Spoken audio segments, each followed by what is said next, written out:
Que Dios les bendiga, estimados hermanos y hermanas, estimados amigos que también se conectan para escuchar estos mensajes. Espero que sean edificadas sus vidas y que podamos juntos aprender la palabra del Señor.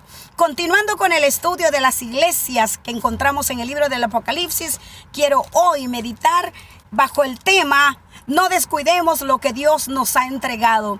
Basado en Apocalipsis capítulo 3, versículos 1 al 6, y que esta carta es la carta de Jesucristo a la iglesia de Sardis. Y quiero leer solamente un versículo, y el versículo 2, que dice: sé vigilante y afirma las otras cosas que están para morir, porque no he hallado tus obras buenas o perfectas delante de Dios.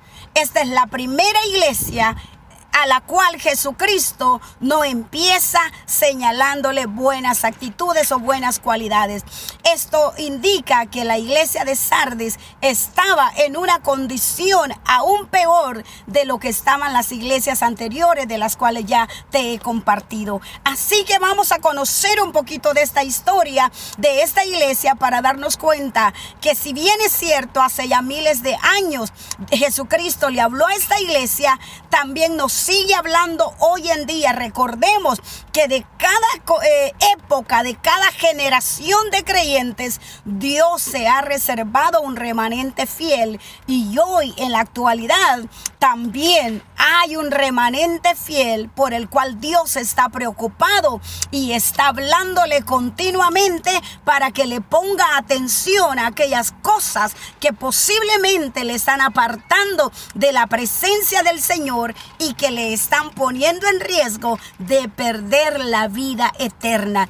Así que la iglesia de Sardis es ahora a la cual Jesucristo le está hablando. ¿Y dónde estaba esta iglesia? Estaba en la ciudad de Sardis, la cual en algún tiempo fue a ser la capital del reino de Lidia.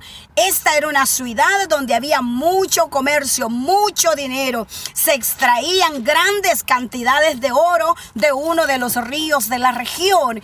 Esto hacía más fácil que esta ciudad se enriqueciera, pero ocurría algo, y es que a raíz de su riqueza, Sardis se confió tanto que dejó de vigilar sus puertas, y esto hizo que sus enemigos fácilmente la conquistaran, y fue así como la ciudad, que era pomposa, que tenía mucho dinero y mucho lujo, vino a ser la ruina y vino a ser la burla de las naciones o de las ciudades aledañas.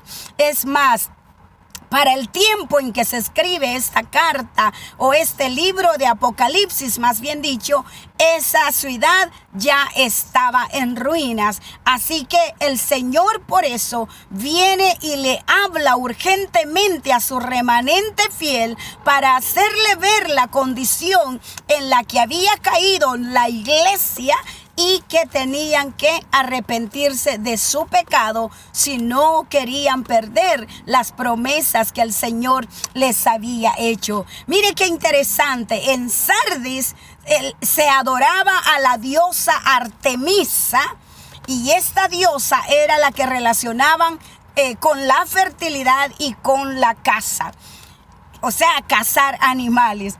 Período en el que esta iglesia se desarrolló fue en el período de la Reforma. Usted ha oído de Martín Lutero. Es en ese período en el que esta iglesia de Sardis se desarrolla, cuando Martín Lutero se rebela contra algunas de las prácticas de la iglesia católica, y entonces empieza a escribir diferentes reformas, y encontramos 95 tesis que él escribió, haciendo énfasis a la iglesia que él no estaba de acuerdo con algunas de las prácticas de ellos. Y entonces en este tiempo es donde la iglesia de Sardis está también funcionando. De hecho, Sardis significa aquellos que salieron fuera. Está hablando de los que apoyaron a Martín Lutero y también salieron de la iglesia tradicional. Está hablando de los protestantes, y yo quiero que entendamos la diferencia de esto. Cuando habla esta historia de los protestantes no está hablando de los cristianos, mis hermanos, porque equivocadamente a los cristianos evangélicos les llaman también protestantes, pero en este tiempo protestantes eran aquellos que no se salían totalmente del catolicismo, sino que protestaban contra algunas de las cosas o de las prácticas que esta iglesia tenía. Aún así, aunque no se desligaban por completo, sin embargo, fueron, digamos, desechados o menospreciados también por la misma iglesia tradicional. Entonces, ¿cuál era el objetivo de esta reforma o de este grupo que estaba proponiendo reformas a las leyes o a las prácticas de la iglesia? El objetivo de ellos era acercar el pueblo a Dios. Sin embargo, no lo lograron. Lograron una parte, hacer algunos cambios, pero no lograron despertar en el pueblo un amor genuino hacia Dios. Por otro lado, algunas obras que estos hicieron, que lamentablemente, te repito, el pueblo no entendió perfectamente el mensaje, pero una de las cosas buenas que esta reforma hizo es que volvieron la Biblia al pueblo. Antes los papas decían que la Biblia era un libro sellado y que solamente ellos o los sacerdotes eran los que podían leerla. Es más, en los tiempos de mis padres ellos nos decían, o nos dice mi mamá, que era en latín. Incluso la misa era algo que ellos no podían entender lo que se les decía, pero bendito el Señor que nos ha dejado dicho que su palabra no es de interpretación privada. Es decir, no la podemos entender con nuestra mentalidad carnal, nuestra mentalidad humana, nuestra sabiduría humana. Definitivamente no, porque este es un mensaje o es el mensaje del Dios Altísimo, y ningún ser humano puede entender y comprender la mente de Dios, pero sí el Espíritu Santo, que es el que ha sido dejado con nosotros y aquí en nosotros, para que sea Él el que nos dé la sabiduría humana y la sabiduría divina, para que podamos interpretar la palabra del Señor, y de esa manera es como podemos entender el mensaje de Dios para nuestra vida. El otro aspecto que ellos, o la otra buena obra que ellos lograron a través de la reforma, es insistir en la justificación por la fe y no por las obras. Sin embargo, la mayoría del pueblo o de estos protestantes, la mayoría de ellos no dejó por entero todas las obras de las cuales estaban acostumbrados a hacer, pensando que de esa manera ellos iban a ser justificados y que también de esa forma iban a alcanzar la salvación. Y había una frase que ellos usaban y decían: abundante gracia y más gracia, haciendo ver que ya todo lo había hecho Dios por ellos y que ellos no tenían nada que hacer más. O sea, no tenían que pagar ningún sacrificio por servirle a Dios, por seguirle a Él. Usted y yo sabemos que, si bien es cierto, Cristo hizo el sacrificio perfecto para justificar nuestra vida, nosotros debemos esforzarnos por agradarle, por vivir de acuerdo a su bendita palabra. También estas reformas proclamaban la adoración a Dios en espíritu y en verdad, fuera de los ritos y las ceremonias, pero aún así el pueblo no dejó de hacer muchas ceremonias y muchos ritos a los cuales estaban acostumbrados ya, diciendo que con esto era como se acercaban más a Dios. ¿Por qué entonces no se logró el objetivo total de la reforma? Es que, amados hermanos, la iglesia no solo necesita reformas. Hoy podríamos decir: reformemos los cultos que hacemos en las congregaciones, reformemos la liturgia. Podríamos hacer tantos cambios, pero en realidad lo que la iglesia en Sardis necesitaba, como también nosotros necesitamos queremos es una renovación de nuestra mente, de nuestra alma, de nuestro espíritu, más que renovar la ceremonia, la liturgia, las tradiciones. Lo que necesitamos renovar es la mente, como dijo Pablo en Romanos 12:1, que continuamente renovemos este pensamiento para que nuestra mente se sujete a la mente de Cristo y podamos entender lo que Él espera de nosotros como su iglesia. Pero también necesitamos renovar nuestra fe, nuestra convicción, todo eso que hemos perdido, nuestro primer amor por Cristo. Necesitamos dejar que el Espíritu Santo haga un cambio total en nuestra vida para poder ser verdaderamente reformados de acuerdo al carácter de Jesucristo. Cristo entonces reprende a la iglesia de Sardis. ¿Cómo se presenta Jesucristo a esta iglesia? Como el que tiene las 7, primero le dice el que tiene los 7 espíritus de Dios. Está hablando de la plenitud de Cristo. Está hablando de la ciencia, de la omnisciencia de Jesús, diciéndole: yo conozco sus obras, de mí no se esconden. Yo conozco la situación espiritual en la que ustedes se encuentran. Pero también le dice el que tiene las 7 estrellas. Está diciéndoles el que tiene el control de los mensajeros, de los ángeles que ha puesto en las iglesias. Es decir, o en otras palabras, la iglesia, estos líderes están sometidos a la voluntad del Espíritu Santo o a la voluntad de Cristo con ellos. La falta cometida por Sardis era la irresponsabilidad. Sardis se había vuelto irresponsable, había recibido de Dios la palabra, la sana doctrina, pero Sardis dejó de cuidar esto, dejó de cuidar lo que Dios le había entregado, y entonces se había contaminado con las doctrinas antibíblicas, con los ceremoniales, con los ritos, y habían dejado verdaderamente de adorar al Señor. Por eso el Señor le dice: yo conozco tus obras, es decir, no hay nada oculto de ti en mí. Todo lo sé de ti. Dice: tienes nombre de que vives y estás muerto. ¿Por qué?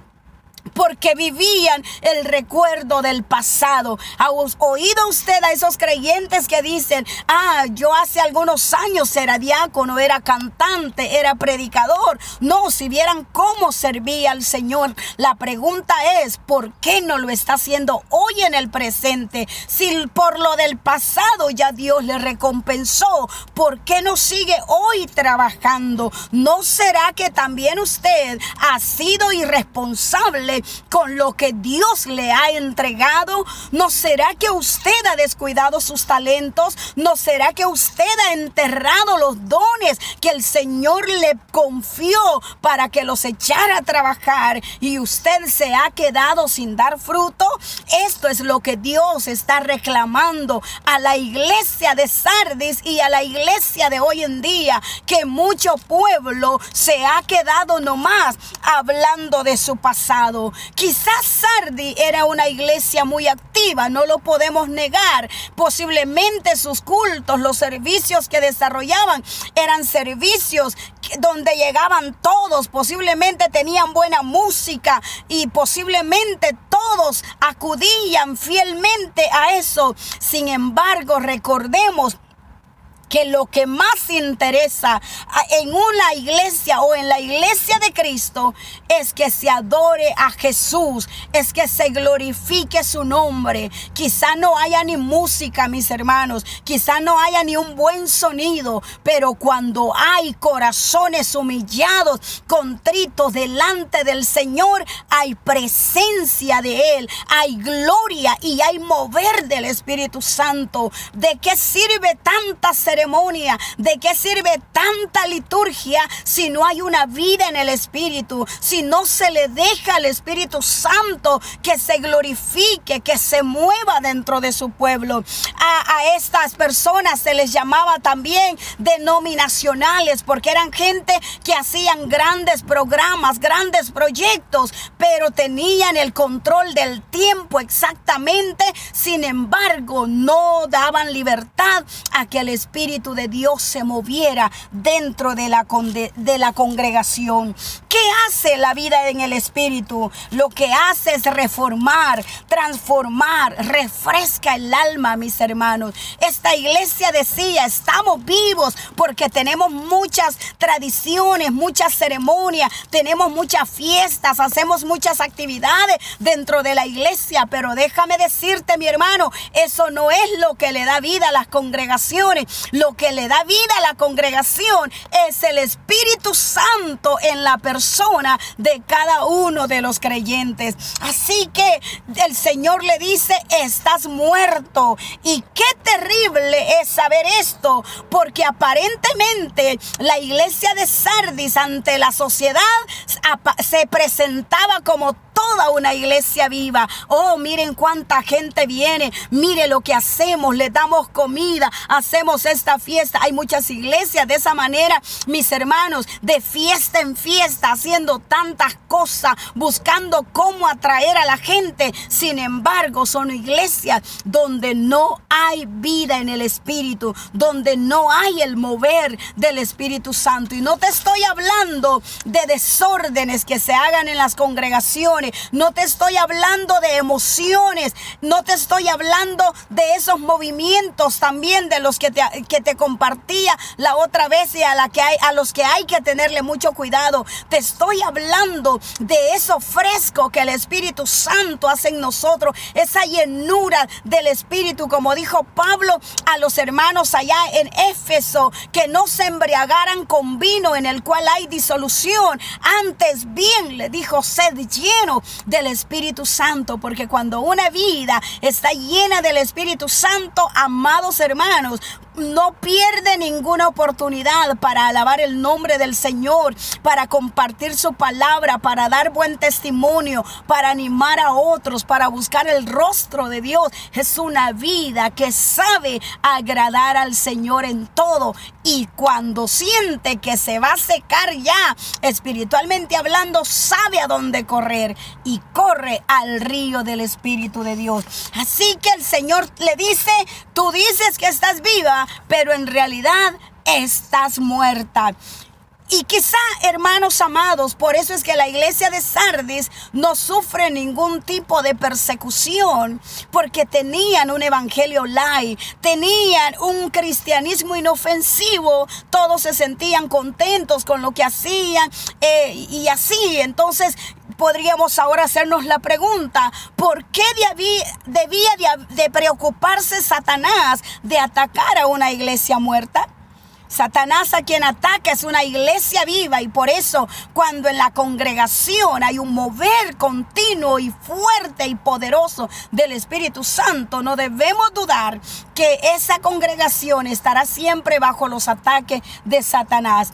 ¿Cuál es el llamamiento de Cristo a esta iglesia? Sé vigilante, y está haciendo referencia a lo que pasó en Sardis, que por confiarse en sí mismo, sus enemigos entraron, la conquistaron y la capturaron. Así ocurre con el cristiano que deja de vigilar por su vida espiritual.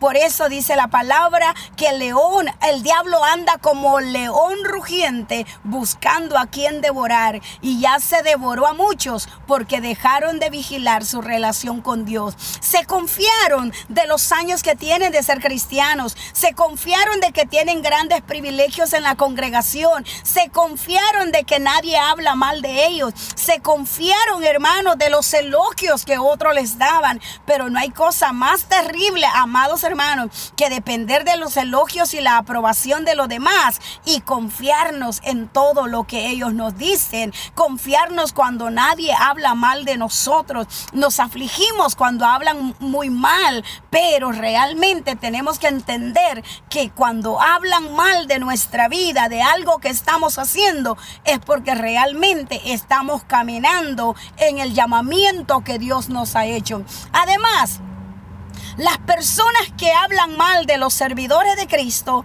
suelen ser personas que no están haciendo nada. Esa es la gente que envidia a los demás. Pero cuando alguien está ocupado en la obra, no tiene tiempo para hablar en mal del consiervo, no tiene tiempo para hablar mal de ningún otro siervo o de ninguna otra sierva de Dios. Déjame decirte, no nos alcanza el tiempo para estar tratando de vivir la vida de otros. Ya tenemos suficientes tareas que realizar y Dios nos ha enseñado que debemos entonces ser vigilantes de nuestra vida espiritual. Pero también le dice, afirma las otras cosas que están por morir. O sea que ya casi todo lo habían perdido, pero habían todavía cosas en ellos que estaban también a punto de morir. Y por eso el Señor le dice, afirma esas cosas que están también por morirse, porque no he hallado tus obras perfectas delante de Dios. Qué difícil, mis hermanos. Qué mala nota se sacó la iglesia de Sardis delante del Señor. Yo no sé qué nota el Señor le ha puesto a usted y me ha puesto a mí, que oremos que salgamos aprobados delante de Él, y que cuando Él diga, hoy voy a pesar el trabajo de mi hija, de mi hijo, podamos salir bien calificados, amados hermanos. Por eso es que debemos ponerle atención.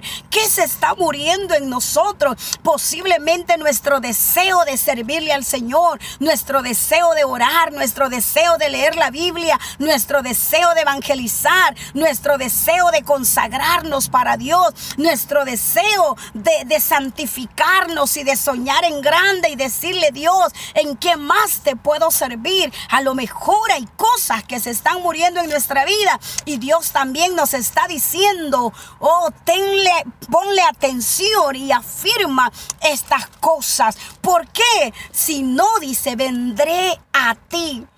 Y mire qué hermoso, vendré a ti cuando tú ni siquiera me estés esperando. Eso es peligroso, amados hermanos. Le dice, acuérdate de lo que has recibido y oído. En otras palabras, Sardis, acuérdate de la palabra, de la sana doctrina que te he entregado. Acuérdate de todo lo que te he enseñado y de lo que mi Espíritu Santo te ha revelado del Dios Altísimo. Acuérdate que no hay otro verdadero, no hay otra verdad, no hay otro camino sino solo Cristo. Acuérdate, iglesia de Sardis, porque si no, vendré como ladrón. Y está haciendo énfasis dos maneras de venir de Cristo. Número uno, venir con corrección. Si tú no le pones atención a esto, Sardis, yo vendré y te voy a corregir. Vas a recibir mala paga por el mal trabajo que estás haciendo. Pero en segundo lugar, vendré y no te darás cuenta que yo ya vine por mi iglesia. Amados hermanos, esto es una queja bastante fuerte de parte de Jesús y a la que tenemos que ponerle atención. Promesas para el remanente fiel que había en Sardis. Había algunos que ya estaban en peligro de extinción, algunos creyentes que se habían mantenido bajo la fe sincera y leal en Cristo Jesús. Le dice, las promesas es que andarán conmigo, es decir, tendrán comunión íntima con Dios. También le dice, andarán con vestiduras blancas, es decir, la pureza y la santidad que produce la justificación por la obra de Cristo en la cruz. Qué hermosas promesas para el que conserva la sana doctrina, para el que se mantiene firme, para el que no se desconecta del Espíritu de Dios y se mantiene siempre en esa comunión íntima con Dios. Qué hermoso, mis hermanos, poder tener acceso directo al lugar santísimo, y no solo al lugar santísimo, sino al Padre de los padres, al Altísimo Dios. Podemos con nuestra alabanza, nuestra oración, nuestra adoración llegar hasta su corazón. Pero también qué hermoso es ser justificados de nuestros pecados. Es la promesa y la obra que Cristo hizo en la cruz del Calvario. También dice, serán vestidos de vestiduras blancas. Está hablando de la victoria que Cristo nos da. Por eso es que debemos seguir adelante, porque el Señor nos tiene aseguradas grandes victorias, mis hermanos y hermanas. Pero también les dice, no borraré su nombre del libro de la vida. Hay personas que creen que el ángel de Dios está con un gran borrador y que a cada rato está borrando el nombre de alguien que le falló al Señor. Mira, mis hermanos, mire mi hermano y mi hermana, Dios conoce los que son sus hijos. Él no necesita estar borrando a cada rato, porque los que son verdaderamente los hijos y las hijas de Dios no es que sean perfectos, le siguen fallando, siguen mintiendo, seguimos quizás pensando mal, hablando mal de alguien, seguimos quizás haciendo las cosas quizás no de lo mejor, seguimos quizás renegando, quejándonos de vez en cuando, pero ya no estamos acostumbrados a una vida de pecado. Entonces nuestro Dios conoce nuestro corazón, y por eso ha dejado a su Espíritu Santo para que nos siga redarguyendo, nos siga hablando de la palabra del Señor, y nos siga recordando que nosotros somos templo para la gloria de Jesús. Así que, amados hermanos, a esos es que el nombre no les será borrado del libro de la vida. Dios conoce quién va a vencer hasta el final. Él ya conoce. Nuestra tarea es luchar para ser de esas personas que venceremos hasta el final, y que nuestro nombre estará escrito siempre en el libro de la vida. Dice, no borraré su nombre del libro de la vida, y también confesaré su nombre. Qué hermoso que el Señor le diga, mira, Padre, esta fue mi sierva en la tierra, este fue mi siervo allá en la tierra, y aquí está, fue fiel hasta la muerte, se esforzó, Señor, no negó mi nombre, no blasfemó contra el Espíritu Santo, y voluntariamente padeció todo el sufrimiento que tuvo que pasar. Pero aquí está, Padre, tú lo has guardado y aquí te lo presento. Qué hermoso, mis hermanos, cuando Jesucristo nos confiese o le diga a Dios, este es mi hijo, mi hija amada, en quien tengo complacencia, aquí está delante de ti. Yo creo que el mayor gozo del Señor, así como usted que es mamá y papá, cuando ve que sus hijos crecen y se gradúan, he visto a madres llorar cuando les están dando el diploma o el certificado a sus hijos, y me imagino que en su corazón dicen, valió la pena. Gracias a Dios que no me rendí. Gracias a Dios que creí en mi hijo y en mi hija, y gracias por darme la fuerza para trabajar y lograr este triunfo. Yo creo que así se va a sentir Jesús cuando usted y yo estemos con Él en el cielo, y dirá, papá, valió la pena el haber entregado toda mi vida por amor a estos fieles que ahora están aquí con ropas blancas y que han venido para adorarte por la eternidad. ¿Quieres ser uno de ellos? No descuide lo que Dios le ha entregado. Póngale atención. Si hay descuido espiritual en su vida, pídale perdón al Señor, y ayuda viene del Espíritu Santo, si usted así lo pide, para que pueda volver a ese primer amor y vuelva también a ese deseo ardiente de su corazón de vivir de acuerdo a la palabra del Señor. Querido amigo, ¿Qué de ti si no vienes a Jesús? ¿Qué de ti si no te encuentras escrito en el libro de la vida? Apocalipsis 22 dice que el que no se halló inscrito en el libro de la vida será lanzado al lago de fuego. Pero déjame decirte, el lago de fuego ha sido establecido para Satanás y sus ángeles, pero hay oportunidad para el ser humano de escapar de allí. Si alguien negó a Cristo en la tierra, el Señor lo negará delante del Padre y entonces no va a ser inscrito o no va a ser hallado en el libro de la vida, porque allí tienes primero que ser hijo de Dios e hija de Dios para que tu nombre se escriba en ese libro hermoso.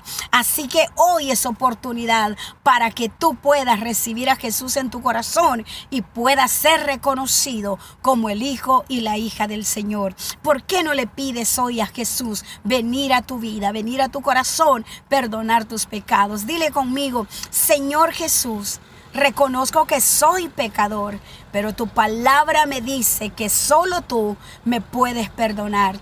Límpiame de mi maldad y escribe mi nombre en el libro de la vida. Permíteme caminar en tu verdad desde hoy y para siempre, en el nombre de Jesús. Amén y amén. Para ti, querido hermano, que nada ni nadie te aparte del Señor Jesús, y atiende las cosas que están por morir en tu vida espiritual. Afírmalas, porque el Señor viene también a pedirte cuentas. Espero que te haya edificado esta reflexión bíblica y que la próxima podamos encontrarnos de nuevo. Dios te bendiga.